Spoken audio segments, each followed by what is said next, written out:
Hello and welcome to Teaching Liberty. I'm Stephanie Edmonds, and in this video, we're going to talk about these LA teacher strikes. Well, they're actually staff strikes that the teachers are joining in to show their support. Uh, so, this is after having the most extensive school closures, some of the greatest learning loss in the country. LA schools are going to shut down once again due to workers walking out. So I got a couple articles lined up here. I want to bring you through what is actually happening, why they're going on strike, what the details of the negotiations have been so far, and then I want to do the liberal case against unions. I don't like to say I'm anti-union because I'm not against groups of people coming together around certain interests and advocating for those interests. However, I have always had the inclination against the modern expression of unions. I don't feel like they actually do align for and advocate the true interests of workers. And there's a really good article in the Daily Beast on that. So we'll go there, but let's first just get the basics, the details down about what's going on and why this is happening right now. Share my screen here.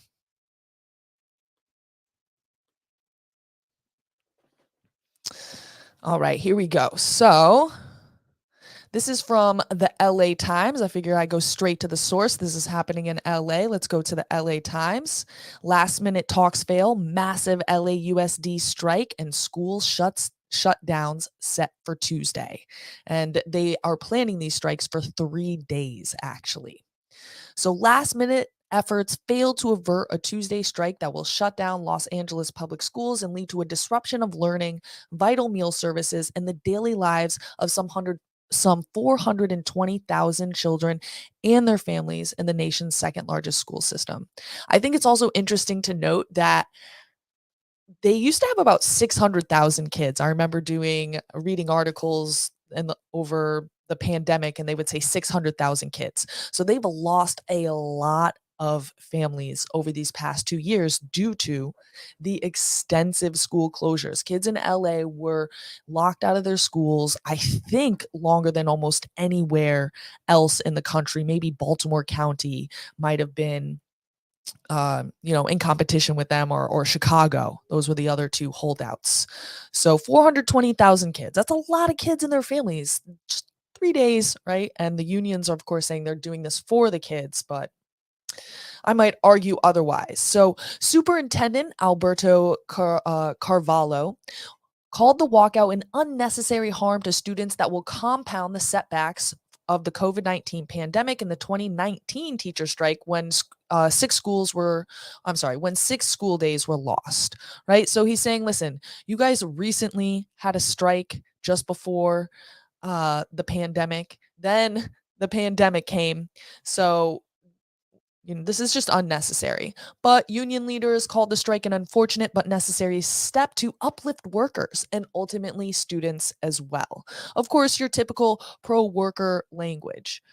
But we're going to see in the second part how pro worker are they? And I think actually, if you're paying attention to also what's going on around the country, I'm kind of cued into New York, but the New York teachers, the teachers union in New York is just taking away so many of the benefits that teachers became teachers to be. They are just gutting the healthcare benefits and all those things. So again, and they're doing it without much opposition. Same thing when they got rid of us for not taking didn't really put up much opposition. Really, how pro worker are they?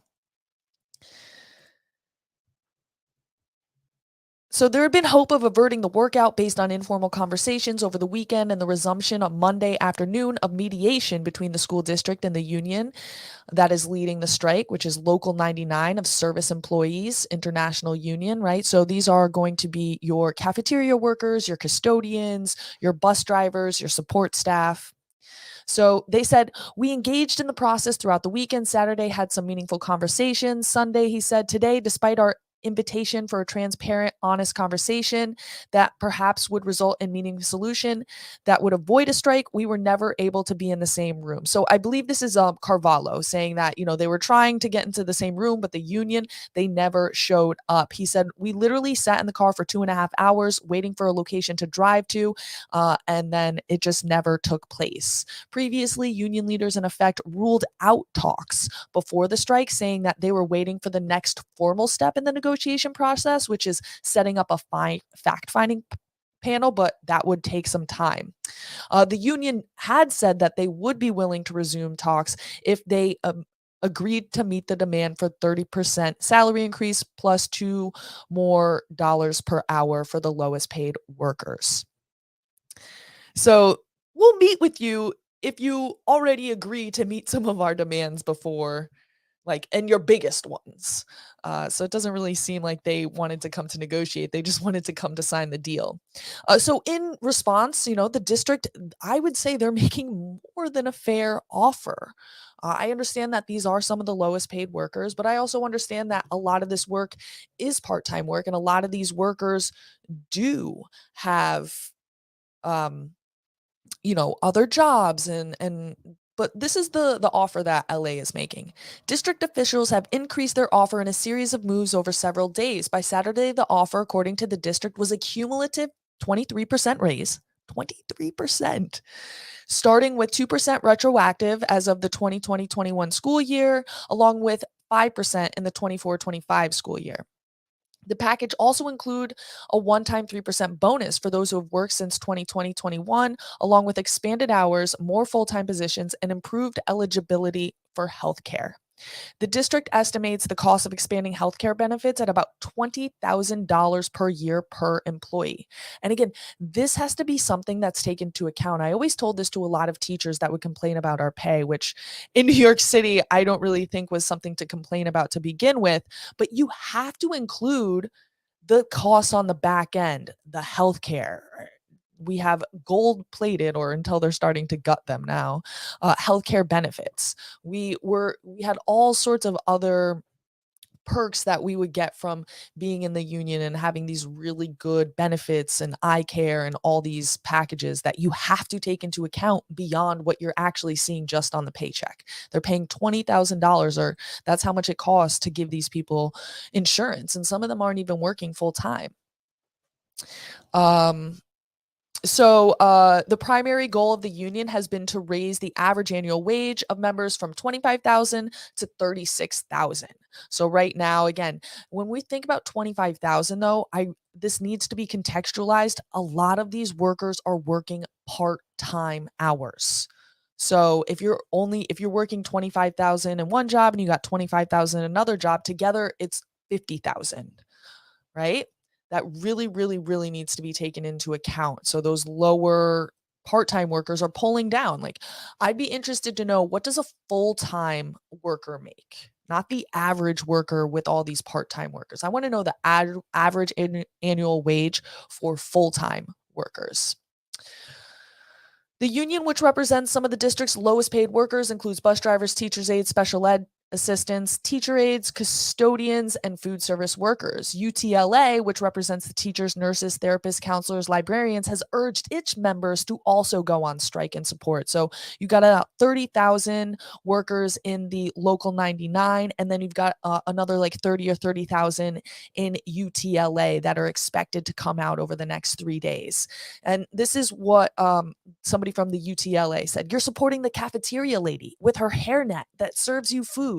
I don't understand why they needed to put the hairnet detail in there. It sounds kind of classist, or it's okay, she has a hairnet on. That's what you do, in a food service industry. You can't have your hair out. You're supporting the custodian who cleans your room. You're supporting the classroom aide that helps you with that unruly student.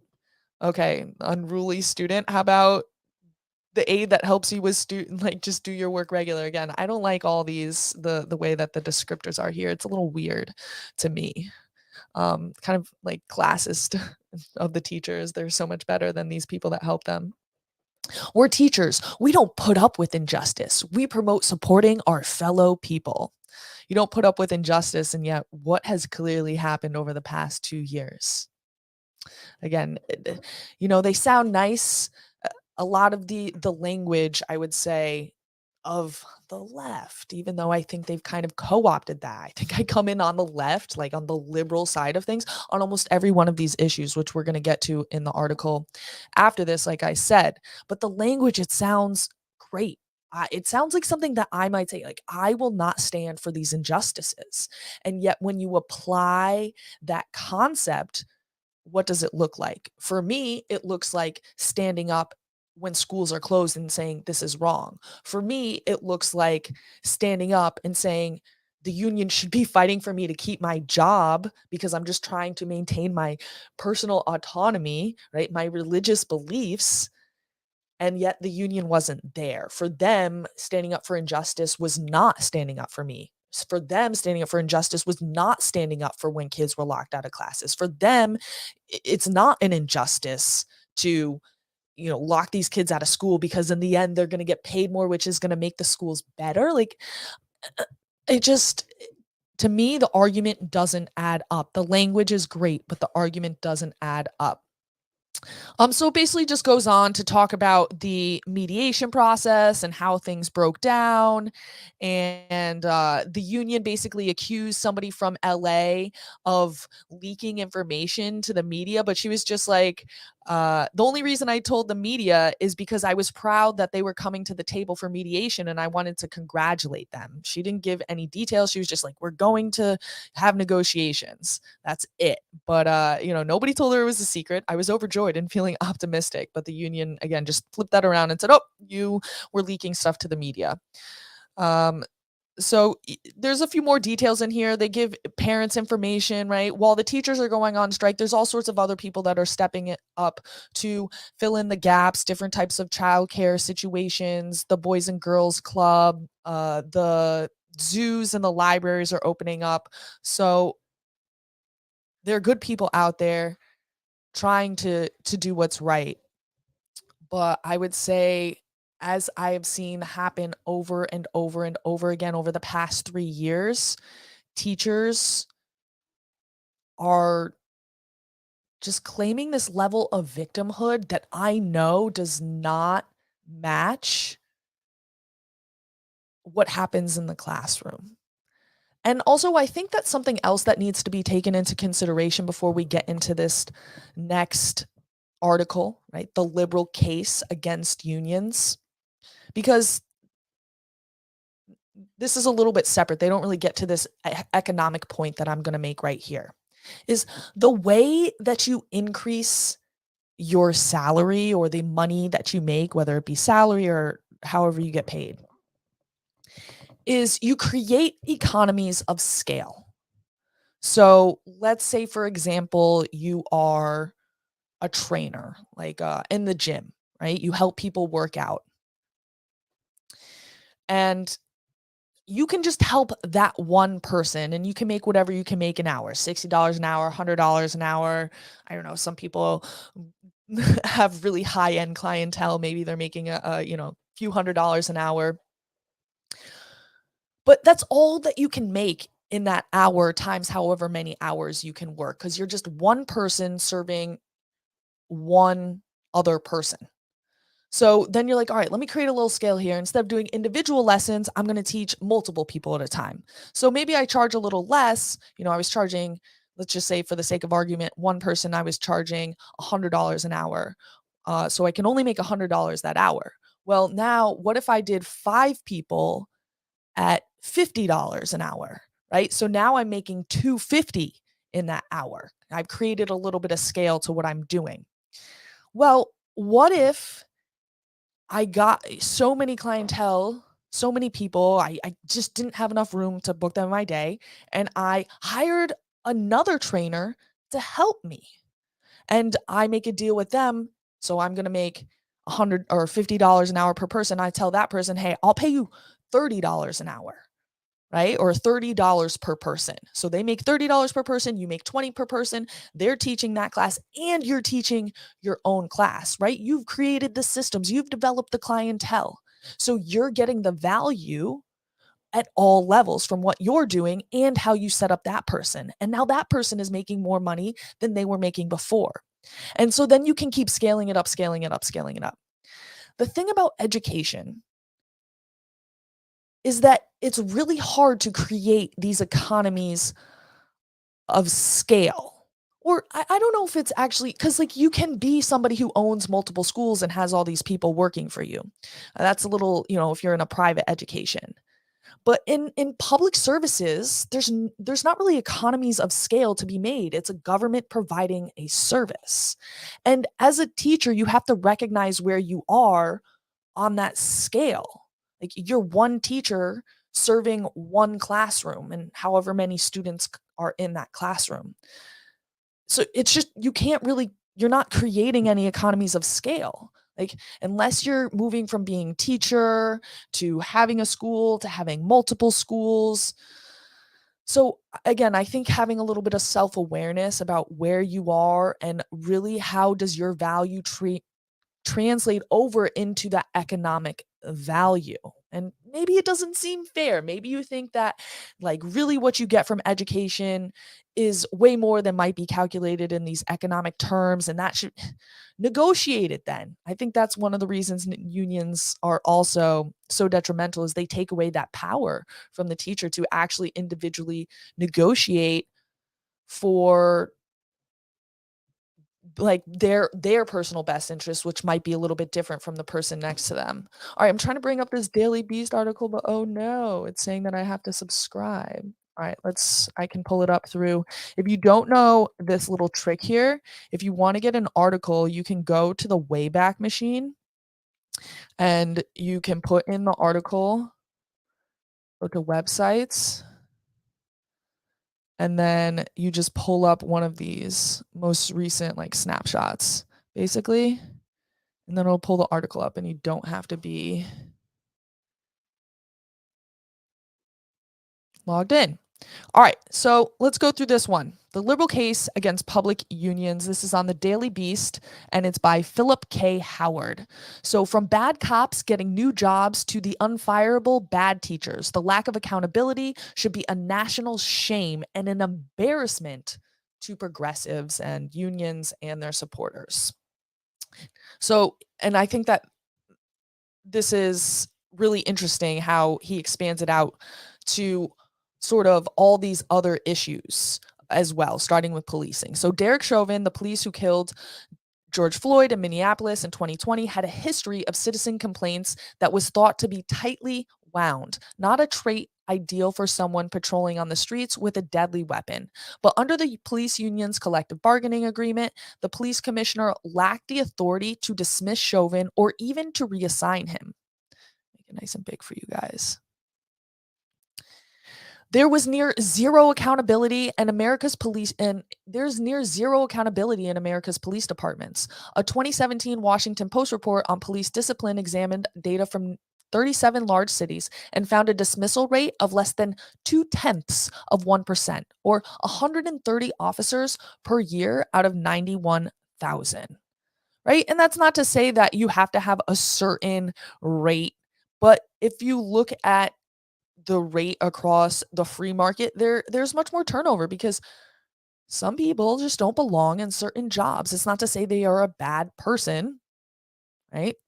But some people just aren't fit for a job. And then if they're staying in that job over a long period of time, it's going to then translate into complaints or not being prepared as a police officer to handle that situation. Uh, So we got democracy is designed as a process of accountability, right? That's what federalism, he doesn't say it, but federalism, it really splits up that power both vertically and horizontally. That's why it's so beautiful. Voters elect governors and mayors to deliver public services effectively, and if they disappoint, voters hold them accountable at the next election. To fulfill their constitutional obligations, elected executives must be empowered to manage public employees, right? They can't do their jobs unless they can actually be the one who is their boss. Democracy can't work, as James Madison put it, without an unbroken chain of dependence from the lowest officers, the middle grade, to the highest, right? Because we can't vote for teachers. We pay for them with our money. We can't vote for police officers. We pay with them for our money. We vote for the executive. We vote for the mayor and or whatever the executive position, whatever level of government you're at. And if they really aren't able to actually do their job, then what are our votes saying? What are we voting for? Accountability is near zero, not with police, but across all levels of American government. Yup. Over 99% of federal employees are rated fully successful. Right? Come on. Stanford political scientist Terry Moe compiled teacher termination data in his 2011 book Special Interest. In New York City, 8 teachers out of a total teaching force of 55,000 were dismissed for poor performance in 2006, 2007, a dismissal rate of 1/100th of 1%, right? And anybody who's ever stepped foot in a school knows there are plenty of teachers out there who just like aren't really up to par. Again, it's not to say they are a bad person. It's just to say like, hey, maybe this profession or this school or something about what's going on here isn't working, but we're not able to send these very important signals to each other if the unions are creating such a buffer between teachers and these things, right? In the name of just protecting workers. But when does protection cross over into just becoming basically your own cartel mafia? Accountability is commonly misunderstood as mainly involving the rights of an employee. But how about the rights of the student to be protected against lousy teachers? Yup. And the harm of the public of abusive cops. How about the rights of the good cop and the good teachers who are discouraged by having to work with people who don't do the job? And listen, I was one of those people who really wasn't scared to talk about this. And that's why people would call me anti union and people would call me a scab and all these sorts of things. Democracy can't work without accountability. Public trust is also impossible without accountability. Relations between the police and minority communities is a powder keg. That's why the killing of George Floyd touched off national riots. So again, whatever you think about that situation and whatever you think about this specific dynamics, I think his underlying points are definitely true. We got John in here saying that unions are politicians by another name. Yes, and we are going to get to that part right here, talking about how the union and the government are really just in bed with one another. Unaccountability is just the tip of the union iceberg. Since the 1960s, when collective bargaining, right, collective bargaining, this is where the city has to negotiate with the union. And even if I, as an individual, remove myself from the union, I still have to go with however the union negotiates. Like, I can't just go on the side and negotiate on my own. I'm still tied to what the union does. I just don't pay my dues. It was mandated in the federal government and most states. Union controls over government operations allow unions to veto basic daily management choices. You don't like what your boss wants you to do? Oh, we'll just get rid of that one. Worker protection. Union controls are designed for inefficiency, requiring, for example, a special crew to remove an overhanging branch instead of letting the transit repair crew take care of it. Studies suggest that public service costs 2 to 3 times what private contractors require. Instead of pride, unions enforce a culture of entitlement, right? I 100% firmly agree this. A culture of entitlement in many schools and agencies. Employees are ostracized if they strive to do more than the bare minimum. A study by Johns Hopkins University of Providence, Rhode Island schools found peer pressure against going the extra mile, which makes everyone look bad. The study's authors also wrote specifically, we heard unions discriminate against hard work. They put pressure on those who go above the bare minimum and ask why if you want to do more. This is not only teachers, but secretaries and custodians. 100% can attest to this. That when you're going above and beyond, when you're doing more work, it's not rewarded, it's seen as a bad thing. The union culture of the negative entitlement was on full display during the pandemic.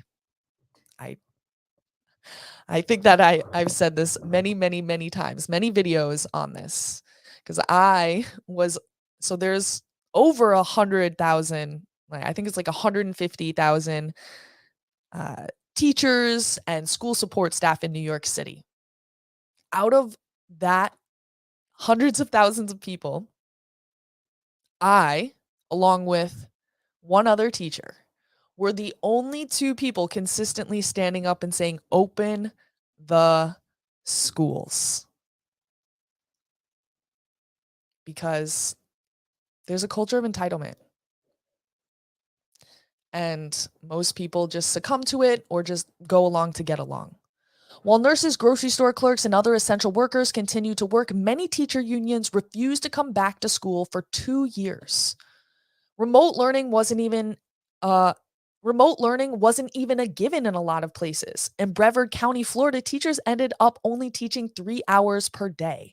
Yes, I remember this. When we switched to remote learning, there was all sorts of union negotiations that needed to happen in order to actually begin the remote learning because it wasn't in teachers' contracts to teach online. So we couldn't dare to do any of that until it was all sorted out. In Chicago, Mary Lori Lightfoot tried for over a year to get teachers back to school, right? To her credit, right? This may have been one thing that she got right was really putting pressure on the teachers to come back, but it was met with refusals and additional demands. Yes, they kept moving the goalpost.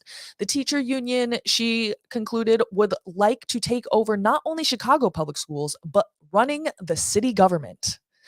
The moral imperative of good government. So, political parties tend to debate policies such as climate change and inequality, but how government works day to day is probably of greater concern to most voters. That's true, right? We always talk about these big policy issues, but really it's like this day to day stuff. Is government delivering good schools? Are police trustworthy? Is government spending tax dollars wisely? The Constitution provides a framework of authority aimed at running government effectively. There's a constitutional need, said Justice Stephen Breyer noted, dem- effectively to implement the public's democratically determined will. Instead, almost without anyone noticing, public unions started operating government for their own benefit. Well, I agree with the underlying point. I know he's a justice of the Supreme Court, but I might argue with him on some of this language about democracy and the public will and exactly what that means in the context of our framers. But that's another time for another video. Yeah, so we got Billy Bob in here, right? Is that yeah? No, Bill Bob saying that these teacher unions are off the hook insane. Yes. So unions argue that procedures for accountability are just a matter of due process, but the process of accountability is so stacked under union rules, for example, letting policemen under investigation review everyone else's statement before being interviewed themselves. What? The police chiefs don't even try for dismissal except in the most outrageous cases. Even then, termination or discipline is often overturned by arbitrators who, under union contracts, have been approved by the unions. This is exactly what we faced in our arbitration deal. The union basically handpicked, like, the arbitrator was in bed with the city and the union at the same time, and they already agreed upon what the deal was. So between 2006 and 2000, and obviously, I guess ours went the other way. Usually it goes for the workers. Between 2006 and 2017, over 70% of San Antonio, Texas police officers were fired for cause, were rehired on appeal to arbitration, right? So if they got fired, they were rehired 70% of the time.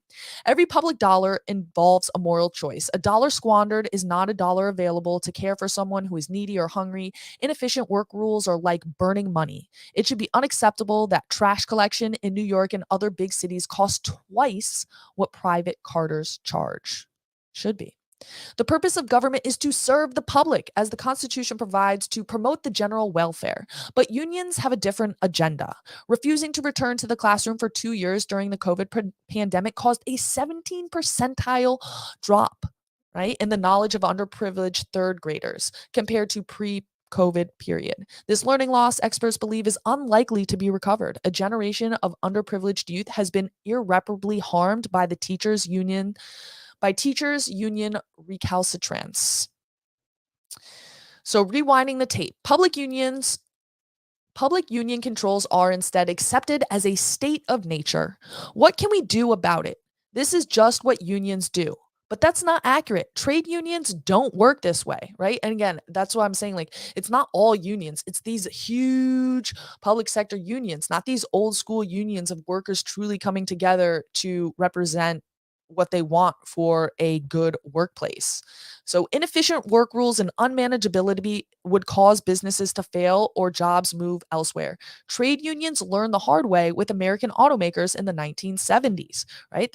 They caused bankruptcy because they just demanded too much.